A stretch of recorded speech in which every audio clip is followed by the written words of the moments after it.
by Steven Bateson Never. Fear, the chin check is here, guys.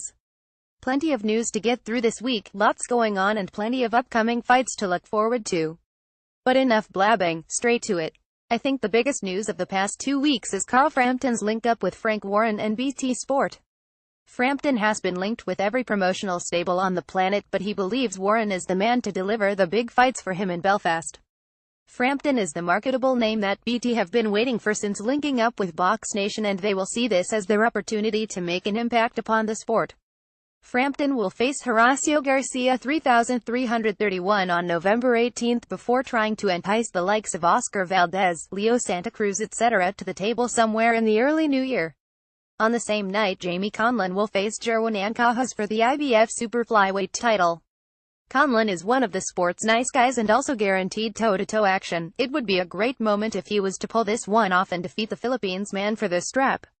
Anjano Carroll vs Declan Jarrett 2 has been announced for the undercard with IBF Euro Super Feather belt on the line.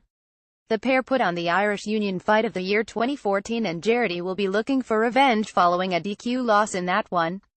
I said I would talk about the David Haye-Tony Bellew rematch until it was officially announced, and alas, now it has. The fight that the boxing community has supposedly been clamoring for will take place on Sunday, the 17th of December at the O2 Arena. Funnily enough, I haven't heard anyone clamoring for the fight aside from the two men themselves. This is about boosting their bank balances once again and nothing else.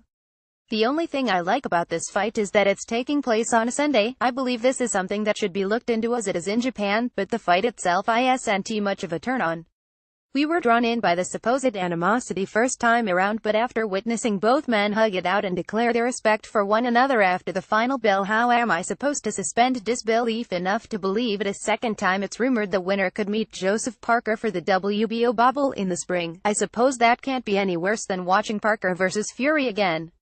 Stephen Smith and Julie Guyner for the EBU Super Feather strap is the first undercard fight announced for Haye-Bellew 2. Smith has failed twice at world level, and if he doesn't pick up the win here, you would have to question where he goes from there.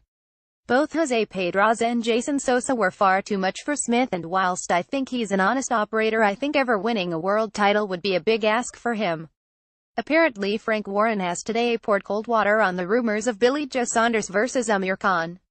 At first I scoffed, then I laughed, but then I thought about it and I see the reasoning behind it. Even if I think it is ludicrous that Khan can walk straight into such a big fight after a 19-month layoff and a brutal KO at the hands of Canelo, but now it's not happening anyway, so BJS is still looking for a dance partner for December. It is very likely that Canelo and Golovkin will have an immediate rematch, whilst David Lemieux is waiting on a Miguel Cotto fight and Danny Jacobs and Jermall Charlo are already signed for bouts in the next month. It's very likely we'll see the likes of NABO champion Francis Lafreniere or even Conrad Cummings get the nod. Cummings is looking for a new promoter, so this could sweeten a deal.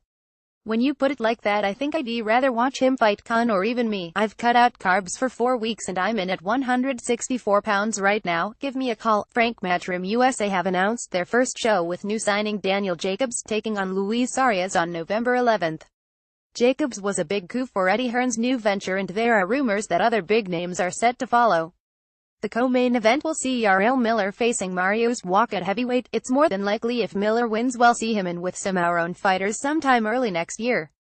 Miller is nothing more than a boisterous plotter, but watching him and Dillian White trash talk could at least entertain me for a little while. Maybe Derek Chisora can join in a triple threat and throw some tables around just to add to the ambience.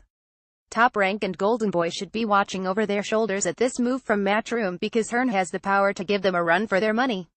As soon as Anthony Joshua makes the move across the Atlantic, there could be a seismic shift in the promotional power plays. He has the star power to take this to the next level.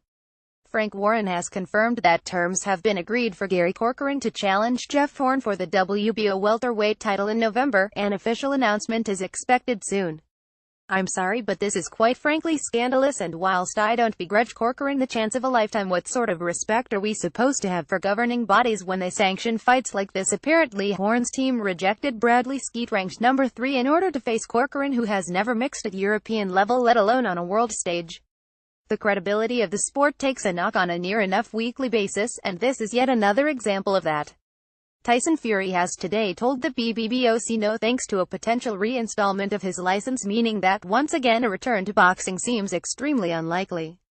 I think these on-off stories will continue for quite some time as of yet, but right now it seems Tyson does not wish to go down that route given his rocky relationship with the governing body. I think it's a shame for boxing if Fury does not return to answer the questions surrounding his place at the top of the heavyweight pile, but that decision is his and his alone. It was a good night of boxing in Liverpool on Saturday night with notable victories for Paul Butler, O'Hara Davies, Rocky Fielding and Sean Dodd. For Butler, it now appears as though he is heading for a world title tilt, which was the reason he signed with Matchroom in the first place. That means he is likely to challenge either Jamie McDonnell or Ryan Burnett should they come through their respective upcoming defenses, and whilst his performance against Stuart Hall was impressive, he is going to need a career-best display in order to dethrone either of those two. O'Hara Davies used poor Tom Farrell as a punchbag, and about that showed he still is intimidating but proved very little else. Davies was outclassed by Josh Taylor in July, and until he steps back near that kind of level we will have no idea just how capable he is. Rocky Fielding is expected out on December 17 to defend his British and Commonwealth in an attempt to win the Lonsdale outright before moving up in levels, whilst Sean Dodd continues to prove the disbelievers wrong and may find himself in a European title fight in the new year. It's a huge weekend of boxing on these shores are for our fights, a plethora of action to choose from on a range of platforms and channels, so here's a quick rundown for you and what to look out for. Friday night from Edinburgh, Box Nation will be screening that British heavyweight title clash between Sam Sexton and Gary Cornish. Huge opportunity for both men to win the illustrious Lonsdale strap, and I'd slightly favor Sexton on experience alone. With the likes of Daniel Dubois and Nathan Gorman on the rise, I think Sexton and Cornish should grab their chance whilst they can. Stephen Simmons is also in action against Simon Barkley, who steps in as a late replacement for Matty Askin. Simmons and Askin were supposed to collide for the British cruiserweight belt, but that will have to be rearranged for a later date. Simmons was very disappointing last time I saw him in July, so having another fight before Askin may just do him the world of good, although Barkley will have his own plans of upsetting the odds here. Saturday night we have the huge England-Scotland war between Anthony Crolla and Ricky Burns in Manchester on Sky Sports. I think this is a brilliant bit of matchmaking that really is a 5050 crossroads fight. The winner goes on to another potential world title, whilst the loser will be staring retirement in the face. Neither man likes to take a backward step, and the atmosphere will be incredible. I'm slightly leaning towards Burns right now, but that could all change on fight night. I've heard a few disgruntled fans complaining about this fight, but I really can't get my head around why. These two men are above domestic level but not quite deserving of another world title shot. The fight makes sense. If people don't like, then don't watch and don't pay for a ticket. It is very simple. It seems to be the in thing right now to complain about what is on offer, and yet 2017 has been one of the best years for boxing in a very long time. There is plenty of old fights on YouTube if that's what you want. Leave the present to those of us who want to watch. Sam Eggington defends his EBU welterweight strap in the chief support, and Eggington, just named Young Boxer of the Year, is always guaranteed entertainment and money, so keep a watch on him. I would like to see a little bit more defense from him, but he really is value, and at 23 he still has plenty of growing and learning to do. Frenchman Mohamed Mimoun will be in the opposite corner and will provide a stern test, but one Eggington will be looking to bulldoze through. Look, if Frank Warren can get Gary Corcoran a world title shot, then the Hearns need to get one for Sam, because he is just as deserving. Conor Benn will also be in action, whilst Robbie Barrett makes the first defense of his British lightweight strap against Lewis Ritson.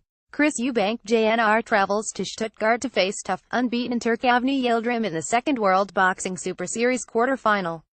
Yildirim is somewhat of an unknown quantity, but we do know he is likely to outweigh Eubank by 1,020 pounds on fight night. Eubank is certainly improving, and although I've been critical of him in the past, there is no room to maneuver in this tournament. In order to win, you must face the best in your weight class. The winner of this one will meet the winner of next week's all-British affair between George Groves and Jamie Cox, so there is potential for a big domestic showdown early in the new year if results go the right way. Also, if you didn't catch a clip of the press conference for this fight today, then please look online, because Yildirim's manager makes Eubank SNR look sane. Channel 5 are in on the action too, as they bring the next chapter of Andrew Selby's career, who takes on veteran Maximino Flores. There are those in the industry who believe Selby is ready to contest world titles already, but I'm not so sure. His skills are undeniable, but he switched off and got dropped in his last fight, something he cannot afford at elite level. I think a couple more tests at Fringe World stage will stand him in great stead for the challenges ahead. He most certainly doesn't want to go looking for monstrous punching Daigo Higa right now, of whom he is closing in on the mandatory position for. Unbeaten cruiserweights Robin Dupree and Luke Watkins will also battle for the Commonwealth belt in the co-main event. Big week of news, and there is sure to be a lot more to come. So much so that the chin check might have to double up on a weekly basis. I know, but try to contain your excitement. Be sure to enjoy the boxing fest we have this weekend, fellow fans, and I'll catch you on the other side.